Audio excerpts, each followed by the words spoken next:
Hello दोस्तों, कैसे हैं आप सभी। B pharma third semester second year की बात चल रही थी। फार्मास्यूटिकल ऑर्गेनिक केमिस्ट्री सेकेंड की यूनिट सेकेंड का पहला लेक्चर ऑलरेडी अपलोड हो चुका था। हम लोग फिनॉल से स्टार्ट कर चुके थे।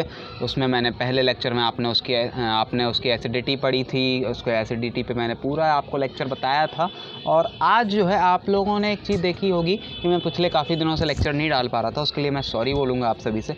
मेरी हेल्थ कुछ ठीक नहीं थी, कुछ इन्फेक्शंस थे। अब मैं ठीक हूँ और जो है अभी भी हेल्थ उतना अच्छी नहीं है। फिर भी चूँकि आप लोगों की जिम्मेदारियाँ मेरे ऊपर हैं और टाइम निकलता जा रहा है, टाइम अपनी रफ्तार से चलता रहता है।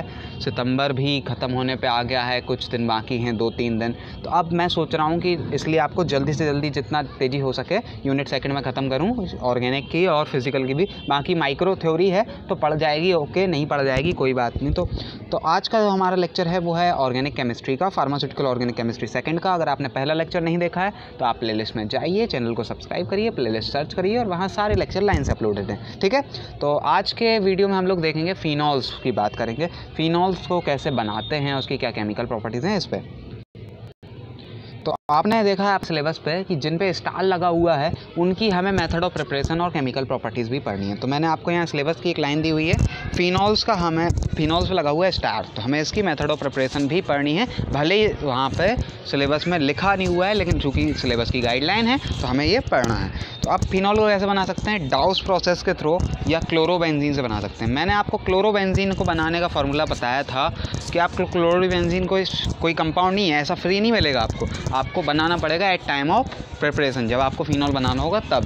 तो आप क्या करेंगे, बेंजीन पे क्लोरीनेशन कराएंगे। मैंने आपको वहाँ बेंजीन वाले लेक्चर में बताया था, बेंजीन की केमिकल प्रॉपर्टीज़ में। आपने अगर नहीं देखा है तो आप जाइए उस वीडियो को देख सकते हैं, आप लिस्ट में अवेलेबल है वो भी।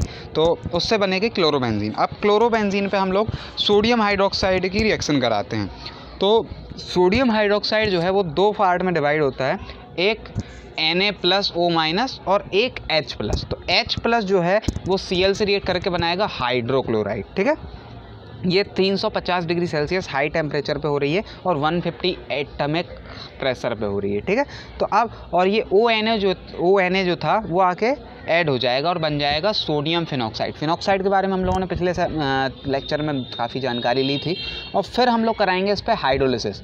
हाइड्रोलिसिस का मतलब वाटर टूटता है H+ और OH- में। H+ O के साथ रिएक्ट करेगा और बनाएगा फिनॉल, और Na जो है वो OH से रिएक्ट करके फिर से हमारा सोडियम हाइड्रोक्साइड जो हमने पहले यूज़ किया था वो बाद में बन के तैयार। कहानी ख़त्म। ये आपकी क्लोरोबेंजीन से पहला प्रॉपर्टी, मतलब पहला मेथड ऑफ प्रिपरेशन। कितना आसान है। आप लोग कहते हैं ऑर्गेनिक कठिन है, मैं कहता हूँ सबसे आसान है। मुझे तो सबसे ज़्यादा इंटरेस्ट आता है। तो ठीक है, पहली प्रोसेस हो गई, इसको आप लिख लीजिएगा। आगे बढ़ते हैं। दूसरी प्रोसेस फ्रॉम क्यूमीन। क्यूमीन क्या होता है, क्यूमीन को पहले बनाते हैं हम लोग, ठीक है। बेंजीन पे अगर आपने एक चीज़ देखी है, क्या बोलते हैं, बात कर लेते हैं चलिए। इसकी 2 तरह से क्यूमीन बनाया जा सकता है। पहला तरीका हम लोग सबसे सिंपल वाला तरीका लेते हैं। हम लोग ले रहे हैं प्रोपेन, ठीक है। प्रोपेन लेते हैं CH3 CH2 CH3, ठीक है। और प्रोपेन जब आके ऐड हो जाता है बेंजीन पे तो बन जाता है क्यूमीन, बस सबसे सिंपल तरीके से। हमें यहाँ क्यूमीन बनाने की सिंथेसिस नहीं पढ़नी कि मैं आपको सही वाली बताऊँ, आइसोप्रोपाइल वाली। आपको केवल स्ट्रक्चर ध्यान में रखना है। तो क्यूमीन का स्ट्रक्चर मैंने बता दिया कि आप क्या करेंगे, CH3 CH2 CH3 प्रोपेन को ऊपर ऐड कर देंगे तो एक हाइड्रोजन की कमी हो जाती है, जो कि कार्बन की वैलेंसी पूरी, ठीक है। प्लस इस पे जो हम लोग ऑक्सीडेशन कराएंगे तो क्या बनता है, हमारा एक इंटरमीडिएट कंपाउंड बनता है, COOH आ जाएगा, ठीक है। वो O2 जो है वो बीच में आके ऐड हो जाएगा, COOH। और फिर हम लोग कराएंगे इस पर क्या, हाइड्रोलिसिस, ठीक है। हाइड्रोलिसिस जैसे ही कराते हैं तो हमें हमारी फिनॉल मिल जाती है। छोटी सी रिएक्शन है, आराम से आप देख लीजिएगा इसको। Next third reaction from benzene diazonium salt, ठीक है। डाईएजोनियम साल्ट, ये इतनी बड़ी रिएक्शन दिख रही है, ये आपके काम की नहीं है, ये केवल समझाने के लिए मैंने लिखी है।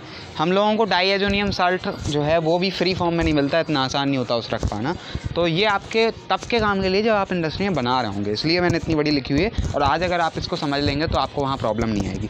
हम लोग बेंजीन पे नाइट्रेशन कराएंगे और नाइट्रोबेंजीन मिलेगी। फिर उसकी रिएक्शन कराएंगे स्ट्रोंशियम और हाइड्रोक्लोराइड से तो हमें एनिलीन मिलेगा। और जब एनिलीन को हम लोग रिएक्ट कराएंगे NaNO2 से और HCl और 0 डिग्री सेल्सियस पे रिएक्शन कराएंगे, तब मिलेगा हमें डाईएजोनियम क्लोराइड या डाईएजोनियम सॉल्ट। क्लोराइड से वो जा रिएक्ट करके सॉल्ट बना रहा है, ठीक है। तो अब इस सॉल्ट से हमें बनाना है क्या, फिनॉल।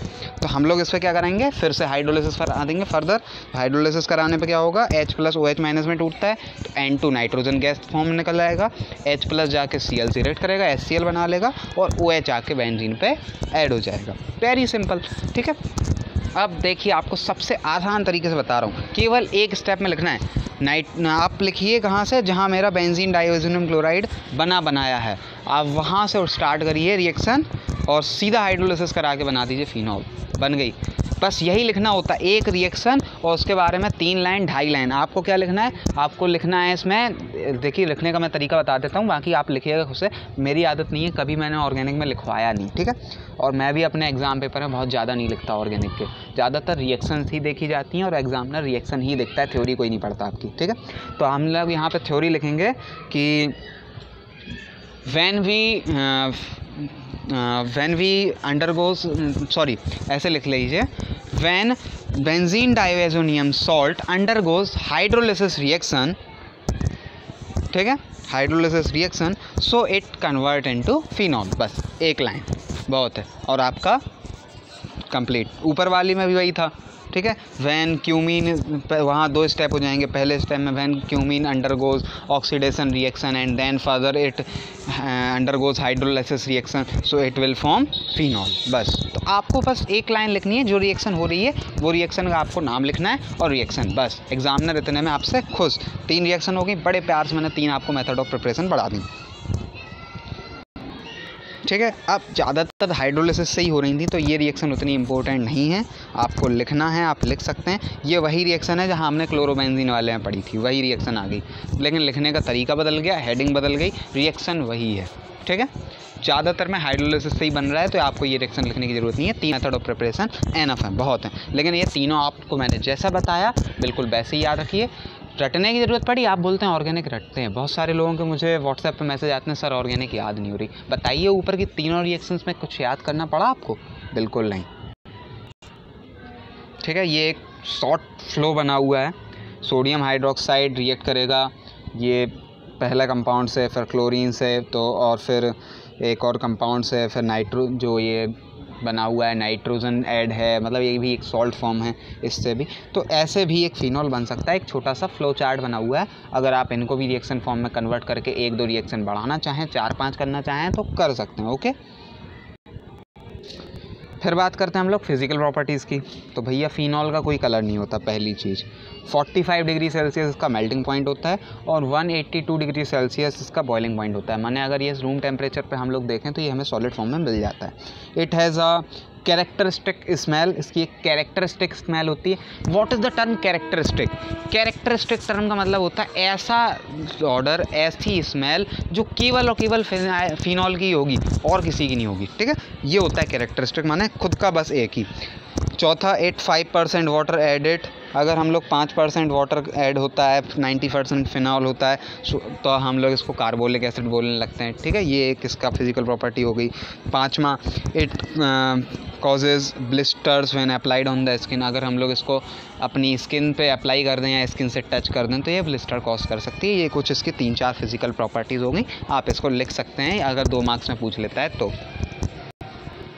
अब बात आती है केमिकल प्रॉपर्टी। एग्जाम में 7 नंबर में सीधा पूछ लेगा, right the method of preparation physical chemical properties of phenol. बस तो आपको इतना छोटा सा लिखना है, छोटे छोटे में आपका काम ख़त्म। अब केमिकल प्रॉपर्टीज़ पढ़ेंगे हम लोग 2 तरह से। पहली जहाँ बेंजीन रिंग इन्वॉल्व होगी और दूसरी जहाँ ग्रुप OH ग्रुप इन्वॉल्व होगा, ठीक है। तो पहली हम लोग देखते हैं रिएक्शन ऑफ बेंजीन रिंग। तो ये कुछ सिमिलर होंगी, हमने जो बेंजीन वाले में पढ़ी थी। आपने बेंजीन में देखा था, वहाँ जो रिएक्शंस थी नाइट्रेशन, सल्फोनेशन, हेलोजनेशन, वही रिएक्शंस यहाँ भी होंगी, ठीक है, बिल्कुल डिट्टो। पहली हेलोजनेशन। तो हेलोजनेशन में क्या होता है, कोई भी हेलोजन आके ऐड होता है। अब हेलोजन में ही आप 4 ऐड कर सकते हैं, क्लोरीन, ब्रोमीन, आयोडीन और क्या है, क्लोरीन, ब्रोमीन, आयोडीन और फ्लोरीन। ये 4 तो रिएक्शन आपकी बनी बनाई होंगी, कुछ नहीं करना आपको, बस सीधा रिएजेंट का नाम लिखना है, chlorine in presence of FeCl3, और बन गई आपकी रिएक्शन। OH एक आपका ऑर्थो पे ऐड कर दीजिए, एक पैरा पे। अब ऑर्थो पैरा को मैं आप बहुत अच्छे से समझा चुका हूँ पिछले लेक्चर्स में, इसीलिए मैं बोल रहा हूँ कि आप सारे लेक्चर्स देख सकते हैं, प्लेलिस्ट में अवेलेबल हैं। ऑर्थो होता है जहाँ आपका ग्रुप अवेलेबल होता है, जैसे ग्रुप है OH, उसके जस्ट बगल वाले दोनों पोजीशन ऑर्थो, उसके फिर अगले जो 2 पोजीशन वो मेटा, और लास्ट वाली यानी ग्रुप के जस्ट अपोजिट साइड वाला होता है पैरा।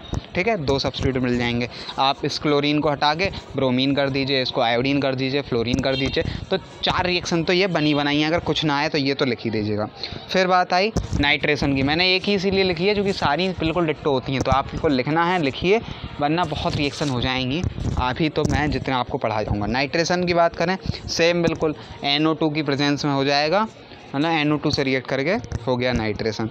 देन सल्फोनेशन, सल्फोनेशन जो है वो H2SO4 की प्रेजेंस में अगर हम लोग कंसनट्रेटेड लेते हैं, ठीक है, तो वो ऑर्थो वाली फॉर्म पे आएगा 20 डिग्री सेल्सियस पे। ठीक है, अगर 20 डिग्री सेल्सियस पे यानी कम टेम्परेचर पे अगर आते हैं, रूम टेम्परेचर थोड़ी कम पे, तो वो बनाएगा फिनॉल सल्फोनिक एसिड, माने वो ऑर्थो वाली पोजीशन पे ऐड होगा। ठीक है, और अगर 100 डिग्री सेल्सियस पे कराते हैं इसको रिएक्शन को, तो बनाएगा ये पैरा वाली पोजीशन का। ठीक है, ये आप यहाँ मेरा थोड़ा सा प्रॉब्लम हो गया था, मैंने गलती से फिर से ऑर्थो बना दिया था, तो आप इसको पैरा बना लीजिएगा। ठीक है, अब बताइए इसमें कुछ भी याद करना पड़ा? 3 रिएक्शंस हो गई, 3 और जो 3 मैंने आपको हिडन बता दी, 6 रिएक्शन पढ़ा दी, 6 केमिकल प्रॉपर्टी। अगर आपको कुछ नहीं आ रहा होगा, आप इतना लिख के भी चले आएंगे, तो एग्जामिनर आपको 7 में से 5 मार्क्स पकड़ा देगा, 7 में 5, केवल 2 कट जाएंगे। ठीक है, आगे बढ़ते हैं। अब कुछ इलेक्ट्रोफिलिक एरोमेटिक सब्स्टिट्यूशन रिएक्शंस भी हैं, तो ये जो रिएक्शन अगर पूछ लेता है कभी 2 मार्क्स में, 4 मार्क्स में, तो ये भी यही रिएक्शन होती है, नाइट्रेशन वाली रिएक्शन ही होती है इलेक्ट्रोफिलिक एरोमेटिक सब्स्टिट्यूशन। ठीक है, क्या होता है इलेक्ट्रोफाइल? इलेक्ट्रोफाइल क्या होता है बताइए? इलेक्ट्रोफाइल, न्यूक्लियोफाइल मैंने आपको बेंजीन वाले लेक्चर में बताया था। आप अगर वो लेक्चर नहीं देखे हैं, ये लेक्चर मेरा पहला आप देख रहे हैं, तो आप प्लेलिस्ट में जाइए, वो मैंने वहाँ बहुत अच्छे से समझाए हैं, क्योंकि वहाँ इलेक्ट्रोफाइल न्यूक्लियोफाइल पे पूरी केमिकल प्रॉपर्टीज़ ही बेस्ड थी। वहाँ केमिकल प्रॉपर्टी इस तरह से नहीं पढ़ रहे थे हम लोग, ये एक बेंजीन रिंग की, एक OH ग्रुप की, वहाँ पढ़ रहे थे एक इलेक्ट्रोफिलिक सब्स्टिट्यूशन और एक न्यूक्लियोफिलिक सब्स्टिट्यूशन। यहाँ वही इलेक्ट्रोफिलिक सब्स्टिट्यूशन की बात आ गई, थोड़ी सी मैंने कहा था बेंजीन के सिमिलर रिएक्शन होंगी, तो यहाँ वो बात रिवाइज़ हो गई, लेकिन मैं यहाँ फिर से आपको नहीं बताने वाला हूँ, आप वहाँ से जाके देख लीजिए। ओके, सल्फोनेशन रिएक्शन, ये सेम ऊपर मैं पढ़ के ही आ रहा हूँ, बिल्कुल डिट्टो लिखी हुई है। यहाँ थोड़ा सा मैंने आप लोगों के लिए थ्योरी भी डाल दी है। At low temperature the reaction is non reversible and the lower act ortho product is form. ठीक है, लोअर ई एक्ट, और दूसरे पे हाई टेम्परेचर पे क्या होता है, रिएक्शन रिवर्सिबल होती है, और ये जो है मोर स्टेबल बनाती है, para product is form, that is kinetic control होता है, और पहली वाली रेट कंट्रोल होती है। अब बात आती है आपके GPAT एग्ज़ाम की, तो GPAT एग्ज़ाम में आपके लिए ये पूछा जा सकता है कि if we do sulphonation reaction of phenol on 20 degree Celsius, so it is rate control, option दे देगा, पहला रेट कंट्रोल, दूसरा काइनेटिक कंट्रोल, तीसरा कुछ और दे देगा वो, और चौथा इनमें सभी या इनमें से कोई नहीं। बस 4 ऑप्शन बन गए, सबसे आराम से उसने क्वेश्चन बना दिया। अब अगर आपने यहाँ पढ़ा होगा तो आपको माइंड में तुरंत क्लिक करेगा, 20 डिग्री वाली थी रेट कंट्रोल और 100 डिग्री वाली थी काइनेटिक कंट्रोल, आप फटाक से लगा देंगे, ये आपको तुरंत एक क्वेश्चन सही हो जाएगा। ठीक है, तो आप इसलिए मैं ये थोड़ी छोटी छोटी चीज़ें बता रहा हूँ, और आपको अब GPAT के लिए तैयार भी कर रहा हूँ, क्योंकि आप अगर फार्मेसी में आए हैं तो आपको GPAT करना चाहिए, जहाँ तक मेरी एडवाइस है। अब Reimer Tiemann reaction most important reaction है फॉर योर सेमेस्टर एग्ज़ाम। ठीक है, तो फिनॉल्स पे क्या होगा, इस पे हम लोग क्या कराते हैं, इस पे CaCl3 और एक्वस सोडियम हाइड्रोक्साइड की रिएक्शन कराते हैं। What is CaCl3? CaCl3 is chloroform. ठीक है, क्लोरोफॉर्म की और एक्वस सोडियम हाइड्रोक्साइड की 340 केल्विन। अब केल्विन और डिग्री सेल्सियस वाला अंतर आपको पता है, आप 12th में केमिस्ट्री पढ़ के आ रहे हैं। ठीक है, इस पे हम लोग रिएक्शन कराते हैं तो ये पहले क्या बनाता है, एक इंटरमीडिएट प्रोडक्ट बनाएगा ONA यानी सोडियम साल्ट ऑफ सैलिसिलएल्डिहाइड, और फिर हम लोग इसकी हाइड्रोलिसिस रिएक्शन कराते हैं तो ये या रिडक्शन रिएक्शन कराते हैं, हाइड्रोलिसिस नहीं रिडक्शन रिएक्शन कराते हैं तो ये बनाता है सैलिसिलएल्डिहाइड। ठीक है, अब यहाँ आप इस केमिकल प्रॉपर्टीज़ को पढ़ते जाइएगा तो ये आपको काम आएंगी यूजेस में। अगर वो आपसे 2 मार्क्स में यूजेस पूछ लेता है फिनॉल्स के, तो आपने अगर राइमर टीमेन पढ़ी है आप तुरंत क्लिक करेंगे माइंड में, अच्छा हाँ सैलिसिलएल्डिहाइड बन रहा था, आप तुरंत लिख लेंगे it is phenol is used for formation of salicylaldehyde. ठीक है, तो ये राइमर टीमेन रिएक्शन बहुत इंपॉर्टेंट है, कई बार 2 मार्क्स में 4 मार्क्स में पूछी गई है, इसीलिए यहाँ मैंने आपको अच्छे से बताया। इसका शायद मैं आपको मैकेनिज्म बताऊँगा। ठीक है जी, आ भी गया मैकेनिज्म, मैंने सोचा तो मैंने डला नहीं, अलग से बताना पड़ेगा, यहीं डला है तो आपको फटाफट मैं बताता हूँ। ठीक है, ये देखिए यहाँ हमारा CaCl3 था, मैंने उसको थोड़ा सा अलग फॉर्म में लिख लिया है, जैसे हम लोग कार्बन की बैलेंसी चेक करते हैं ऐसे। ये जो है NaOH के OH से रिएक्ट करके पहले वाटर बनाएगा और CCl2 बना लेगा। ठीक है, CCl3 बना लेगा सॉरी, और फिर उसका ये जो CCl3 बनेगा ये टूटेगा तो ये CCl2 प्लस और Cl माइनस में टूटेगा। Cl माइनस क्या बनाएगा, क्लोराइड एनायन, जहाँ पर नेगेटिव चार्ज होता है उन्हें बोलते हैं एनायन, और जहाँ पॉजिटिव चार्ज होता है वहाँ बोलते हैं कैटायन। अब ये CCl2 का एक और नाम है डाइक्लोरोकार्बीन। ठीक है, ये इसका दूसरा नाम है, तो डाइक्लोरोकार्बीन ये हमारा बन के तैयार। अब दूसरे वाले स्टेप पे क्या होगा, अब फिनॉल की बारी आएगी। फिनॉल तुरंत अपने फिनॉक्साइड आयन में टूटेगा। फिनॉक्साइड आयन में टूटने के बाद अब O पे चूँकि इलेक्ट्रॉन ज़्यादा हो जाएंगे तो वो डबल बॉन्ड बना लेगा रिंग के साथ। ठीक है, डबल बॉन्ड बना लेगा, रेजोनेंस स्टार्ट हो जाएगा, कार्बन जो है जहाँ पे वो जुड़ा होगा उस कार्बन को अपनी बैलेंस सेटिस्फाई करने के लिए जो डबल बॉन्ड रिंग के अंदर होगा उसके इलेक्ट्रॉन शिफ्ट करने पड़ेंगे अगले पोजीशन पे। ये सब इसलिए मैं यहाँ बोलता जा रहा हूँ, कुछ नहीं आपको बता रहा हूँ, क्योंकि पिछले लेक्चर में मैंने पूरा फिनॉक्साइड आपको डिस्कस किया हुआ है बहुत अच्छे से। ठीक है, कैसे इलेक्ट्रॉन शेयर करता है, क्या होता है, सब मैं वहाँ बता चुका हूँ आपसे, इसीलिए मैं बार बार बोल रहा हूँ कि प्लीज़ वो लेक्चर ज़रूर देखिएगा प्लेलिस्ट में जाके। ठीक है, अब यह नेगेटिव चार्ज हो जाएगा जहाँ इलेक्ट्रॉन आ जाएंगे, तो उस वाली पोजीशन पे आके CCl2 पे था प्लस चार्ज, वो आके ऐड हो जाएगा। अब वहाँ जो कार्बन पे H था वो अलग हो जाएगा, क्योंकि कार्बन को तो अपनी बैलेंस ही सेटिस्फाई करनी है, उस पर इतने सारे लोग कैसे आ जाएंगे, उस पर तो 4 ही लोग रह सकते हैं। ठीक है, तो वो H अलग वहीं बना देगा। अब वही H आके इस CCl2 पे क्या है, पहले से इस कार्बन पे एक और कमी थी, CCl2 कार्बन Cl जोड़े थे 2 और एक उसने रिंग के साथ बॉन्ड बना लिया, लेकिन कार्बन की बैलेंसी कितनी होती 4, तो कार्बन सोचेगा कि हमें अगर 1 इलेक्ट्रॉन और मिल जाए तो हमारी बैलेंसी ख़त्म, तो वो हाइड्रोजन को ले लेगा और CHCl2 में कन्वर्ट हो जाएगा इमीडिएटली। ठीक है, अब ये CHCl2 पर कराएंगे हम लोग हाइड्रोलिसिस रिएक्शन। ये हाइड्रोलिसिस रिएक्शन होगी तो ऊपर जो O अकेला था अब उस पर एक H आ जाएगा। यहाँ जो है छोटी सी गलती है, एक मिनट मैं आपको दिखाता हूँ। ये जो है यहाँ आप O लीजिएगा, ये OH नहीं है, ये केवल O रहेगा, और O पे ये जब इलेक्ट्रॉन अपने ये इलेक्ट्रॉन शिफ्ट करेगा तो O पे आ जाएगा माइनस चार्ज और इलेक्ट्रॉन की हो जाएगी अधिकता। हाइड्रोलिसिस जब हम लोग कराएंगे तो ये अभी भी O ही रहेगा, देखिए यहाँ मैंने H काटा हुआ है, ये अभी भी O ही रहेगा और नेगेटिव चार्ज रहेगा, लेकिन पहले CHCl2 के साथ यहाँ H2O जो आएगा वो H2 और O माइनस में टूटेगा। यहाँ हम लोग कराएंगे बहुत हाई हाइड्रोलिसिस। ठीक है, तो वो H2 और O में टूट जाएगा। H2 और O में टूटने के कारण तो 2 H हैं वो 2 Cl के साथ रिएक्शन करेंगे, ये वाले 2 H हाइड्रोलिसिस के ये 2 Cl से रिएक्ट करेंगे, और इन 2 Cl से रिएक्ट करने के बाद वो बनाएंगे 2 मॉलिक्यूल्स ऑफ HCl। ठीक है, हमें 2 मॉलिक्यूल HCl के मिल जाएंगे, और फिर उसके बाद जो एक O बचेगा वो इस पे आके ऐड हो जाएगा CHO। ठीक है, अब कार्बन के पास फिर वही हो गई कि इसकी बैलेंसी पूरी हो गई। अब ऊपर क्या है, O अकेला है। अब हम लोग रिडक्शन जो लास्ट प्रोसेस मैंने आपको वहाँ दिखाई थी वो रिडक्शन करा देंगे। यहाँ जो है ये केवल रिडक्शन होगा, यहाँ पे रिडक्शन कर लीजिएगा, ये वाली जगह पे आप रिडक्शन कर लीजिएगा। तो जैसे ही रिडक्शन हो जाएगा तो ऊपर वाला O अकेला था उस पर OH हो जाएगा और ये हमारा सैलिसिलएल्डिहाइड बन के तैयार। ये मैकेनिज़्म थोड़ा सा कॉम्प्लिकेटेड है, लेकिन आप जैसे ही इसको मैं जैसे समझा रहा हूँ, आप इसको वीडियो को 2 बार देखेंगे और 2 बार इस मैकेनिज़्म को लिखेंगे, ये याद हो जाएगा। और राइमर टीमैन जो है वो बहुत इंपॉर्टेंट रिएक्शन है।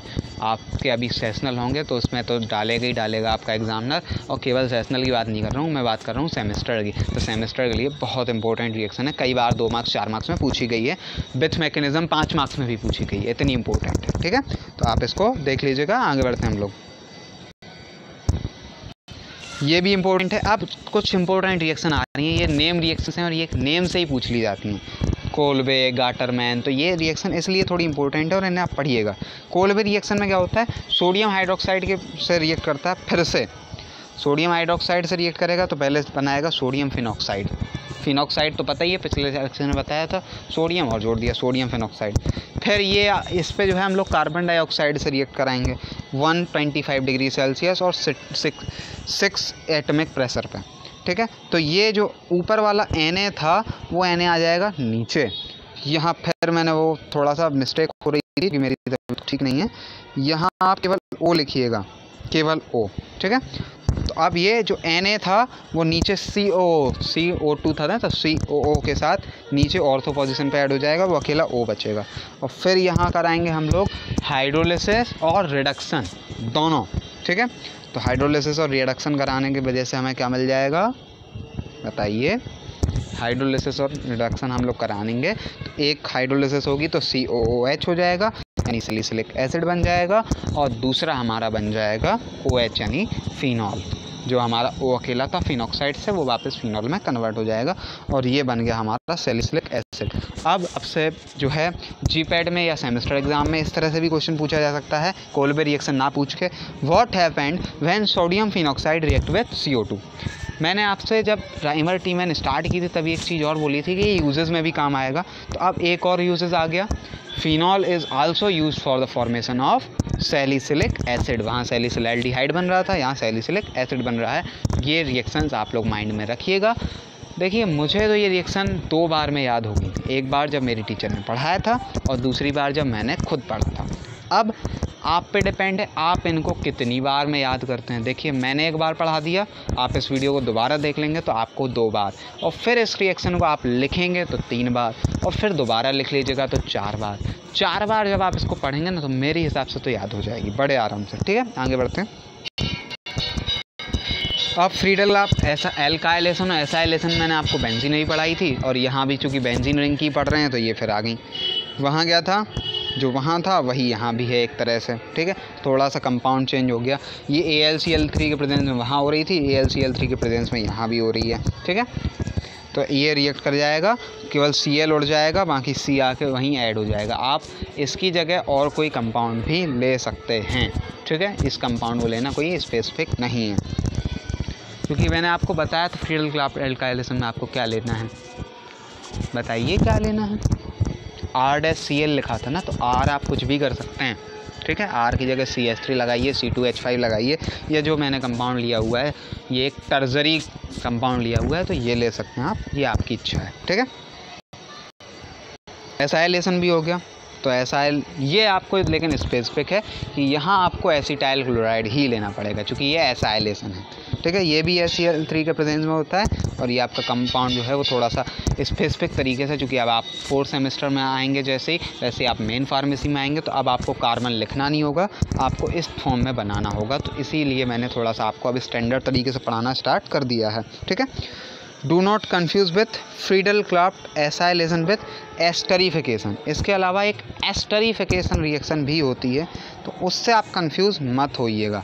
उसमें क्या होता है, उसमें ये जो हमारा एसिटाइल ग्रुप है ना ये OH से रिएक्ट करता है। ठीक है, यानी ये बेंजीन रिंग की रिएक्शन नहीं होती, ये OH ग्रुप की रिएक्शन होती है। ठीक है, एस्टरीफिकेशन रिएक्शन से इस पर कंफ्यूज मत होइएगा, आपको केवल एसाइलेशन करना है। एसाइलेशन मैंने आपको बेंजीन में बहुत अच्छे से पढ़ाया है, तो उसी फॉर्म में आप फटाफट इसमें लगा दीजिएगा। और एक चीज़ और देख लीजिए, यहाँ पैरा फॉर्म पे बनाना है बस। ठीक है, तो इतना आप पढ़ लीजिएगा, यहाँ कुछ ज़्यादा पढ़ाने लायक नहीं है। ये क्लोरीन हटेगा, बस वो कार्बन आके ऐड हो जाएगा, और वहाँ जो बेंजीन के साथ CH होगा वो हाइड्रोजन क्लोरीन से रिएक्ट करके HCl बनाएगा, और काम ख़त्म। फिर आ गई गाटरमैन। ठीक है। गाटरमैन रिएक्शन का फाइनल प्रोडक्ट है सैलिसिलएल्डिहाइड, तो ये भी वही लगभग रिएक्शन होगी, थोड़े से चेंजेस हैं। यहाँ हम लोग कराते हैं हाइड्रोजन साइनेड या HCl या AlCl3 के प्रेजेंस में, ठीक है। इन तीन के प्रेजेंस में ये रिएक्शन होती है। पहले एक इंटरमीडिएट बनता है और वो हाइड्रोलिसिस कराने के पश्चात हमें सैलिसिलएल्डिहाइड मॉइटी मिल जाता है। सैलिसिलएल्डिहाइड माने फिनॉल और उसकी ऑर्थो पोजीशन पे CHO, दैट इज सैलिसिलएल्डिहाइड। सैलिसिलएल्डिहाइड का स्ट्रक्चर भी अपने आप में एक इम्पोर्टेंट है आपके थर्ड सेमेस्टर के सेमेस्टर एग्जाम के लिए। तो 2 मार्क्स में अकेला सैलिसिलएल्डिहाइड का यूज़ और सैलिसिलएल्डिहाइड का स्ट्रक्चर भी पूछा जा सकता है, ठीक है।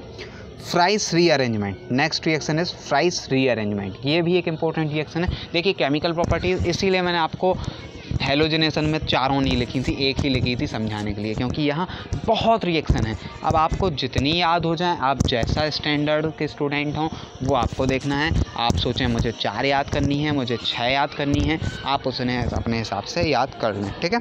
यहाँ ये रिएक्शन होती है एसिटिक एनहाइड्राइड से। एसिटिक एनहाइड्राइड जो होता है वो होता है CH3 C double bond O O C double उस पर double bond O CH3, that is anhydride, acetic anhydride, ठीक है।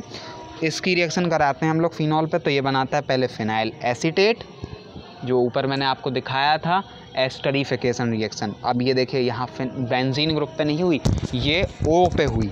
फिर ये AlCl3 के प्रेजेंस में दोबारा से थोड़ा सा चेंजिंग होंगे। इसमें चेंजेस होने के बाद हमें एक ऑर्थो हाइड्रोक्सी एसीटोफिनॉल मिल जाएगा, ठीक है।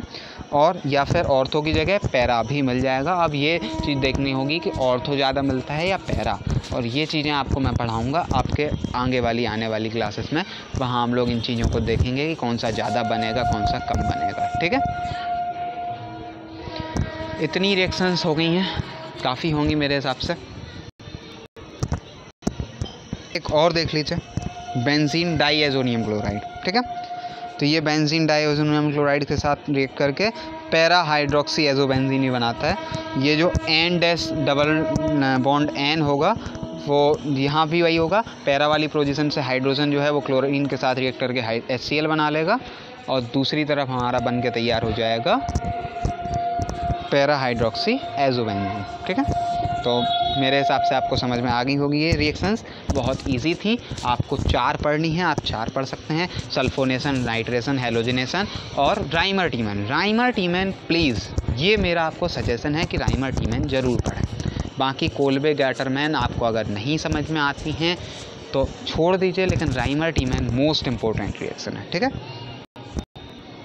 ये एक और है रिएक्शन विद एनहाइड्राइड, अगर आपको इसको भी देखना है तो देख सकते हैं। वैसे बहुत हो गई, इतनी केमिकल प्रॉपर्टीज़ आपके कोई ज़्यादा नहीं है। अगर आप GPAT वगैरह की प्रिपरेशन करते हैं तो इसको भी लिख सकते हैं आप, ठीक है। अब दूसरे तरह के रिएक्शन में आते हैं। पहले तरीके की रिएक्शन में आपने मान लीजिए 4 लिख ली, और दूसरे तरीके की में 2 लिख ली या 3 लिख ली, तो आपका आंसर हो जाएगा पूरी तरह कंप्लीट, और आपको 7 में से 6 साढ़े 6 मार्क्स देने के लिए एग्जामिनर हो जाएगा मजबूर, अगर जैसा मैं आपको पढ़ाता रहूँ ऐसे ही आप लिख गए तो, ठीक है। लेक्चर बड़ा हो रहा मैं भी जानता हूँ भैया, थोड़ा सा तेज़ी करते हैं हम लोग। सेकेंड रिएक्शन में क्या होगा, OH ग्रुप की रिएक्शन होगी, ठीक है। तो OH ग्रुप की रिएक्शन में क्या है, पहली reaction phenol, when phenol react with sodium hydroxide, sodium hydroxide से रिएक्शन होगी और सोडियम फिनॉक्साइड मिल जाएगा, पहली रिएक्शन। कितनी ईजी है।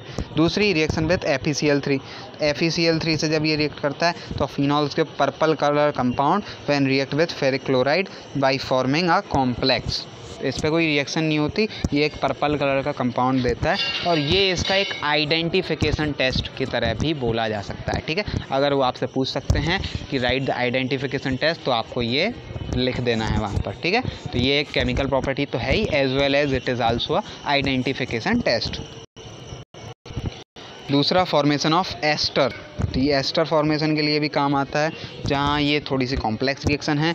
Na2CO3 के साथ पहले इसकी रिएक्शन बना के सोडियम फिनॉक्साइड बनाएंगे। इसके अलावा आप सोडियम हाइड्रोक्साइड से भी रिएक्शन करा सकते हैं। फिर दूसरे यही सोडियम हाइड्रोक्साइड जो है, आपने एक चीज़ देखी होगी, ज़्यादातर केसेस में फिनॉल रिएक्ट नहीं कर रहा, सोडियम हाइड्रोक्साइड रिएक्ट कर रहा है, तो यहाँ भी वही होगा, ठीक है। यहाँ भी 2 कंडीशन होंगी, पहली कंडीशन में एसिटाइल क्लोराइड को रिएक्ट कराएंगे और दूसरी में हम लोग एराइल क्लोराइड को करा लेंगे, ठीक है। सॉरी, बेंजाइल क्लोराइड को या एराइल क्लोराइड को, वो आपकी इच्छा है, एक ही बात होती है। तो इनको भी रिएक्शन कराएंगे तो बनेगा लेकिन सेम ही प्रोडक्ट, O से H हट जाएगा, Cl के साथ HCl बनाएगा, और बाकी जो बचेगा वो ऐड हो जाएगा उसी पे, कितनी इजी रिएक्शन है, कुछ नहीं करना, केवल आपको स्टार्टिंग के प्रोडक्ट और लास्ट के प्रोडक्ट को सोच के रखना है, बाकी खुद ब खुद बन जाएंगे। ठीक है, हो गई रिएक्शन कंप्लीट। एक रिएक्शन ये भी है, अगर इसका हम लोग रिडक्शन करा दें in presence of zinc.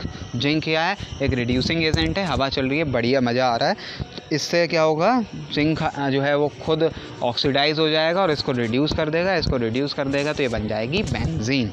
Uses की बात करें तो ये फिनॉल फॉर्मेल्डिहाइड के लिए भी यूज़ होता है, फिनॉल फॉर्मेल्डिहाइड रेजिन्स के लिए, फॉर द प्रिपरेशन ऑफ, मैंने पहले कहा था सैलिसिलिक एसिड, सैलिसिलैल्डिहाइड, पिक्रिक एसिड के लिए भी होता है। मैंने आपको ऊपर नाइट्रेशन रिएक्शन दिखाई हुई है, उसमें पिक्रिक एसिड भी बन रहा है अगर 3 नाइट्रो ग्रुप ऐड किए जाएँ।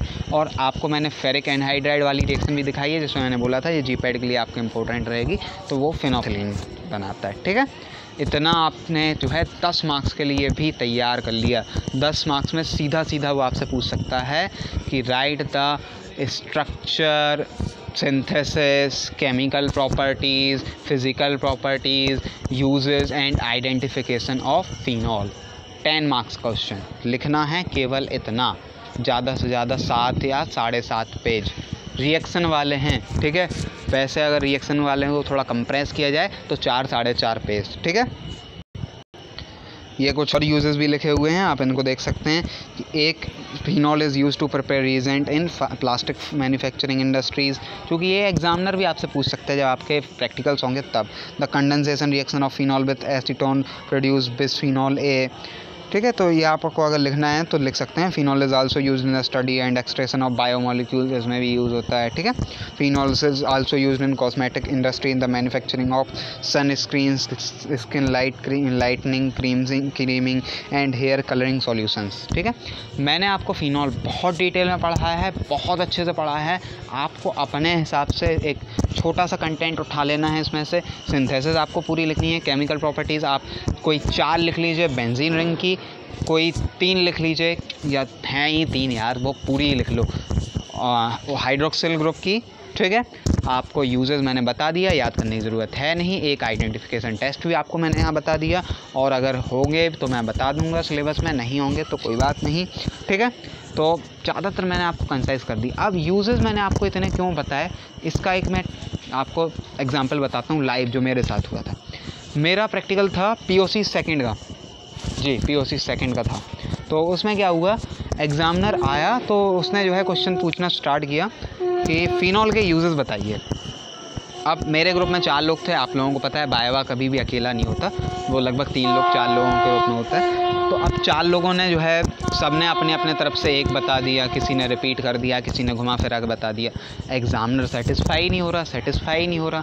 ठीक है, तो अब कई बार एग्जामिनर इस तरह से सुनना चाहता है कि वो कुछ अलग यूज़ सुनना चाहता है। उसको पता है सैलिसिलैल्डिहाइड सैलिसिलिक एसिड के फॉर्मेशन में होता है, लेकिन उसको कुछ अच्छे यूजेस सुनने होते हैं। जैसे आप आगे क्या करेंगे, आप आगे जाएंगे फार्मासिस्ट बनेंगे, आप इंडस्ट्री ज्वाइन करेंगे, तो वहाँ इसका क्या यूज़ होगा। मान लीजिए नहीं बनाना आपको सैलिसिलैल्डिहाइड सैलिसिलिक एसिड, तो फिनॉल का कोई यूज़ ही नहीं होगा। तो वहाँ ये यूजेस होते हैं थोड़ा सा कि प्लास्टिक मैन्युफैक्चरिंग इंडस्ट्रीज़ में क्या है, एज अ रिएजेंट यूज़ होता है। Phenol is also use in the study and extraction of biomolecules में भी यूज़ होता है। तो ऐसे आप जब यूजेस बताएंगे हट के, तो एग्जामिनर आपसे इम्प्रेस होगा।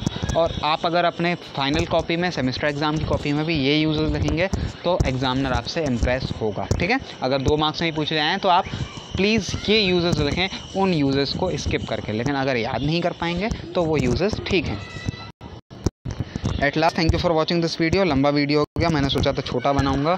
सब्सक्राइब जरूर करिएगा, बहुत मेहनत से पढ़ा रहा हूँ, इतना डीप में आपको कोई पढ़ाएगा। कमेंट करिए अगर कोई क्वेरी रह गई हो तो, क्योंकि केमिकल प्रॉपर्टीज़ में थोड़ा सा कन्फ्यूज़न था।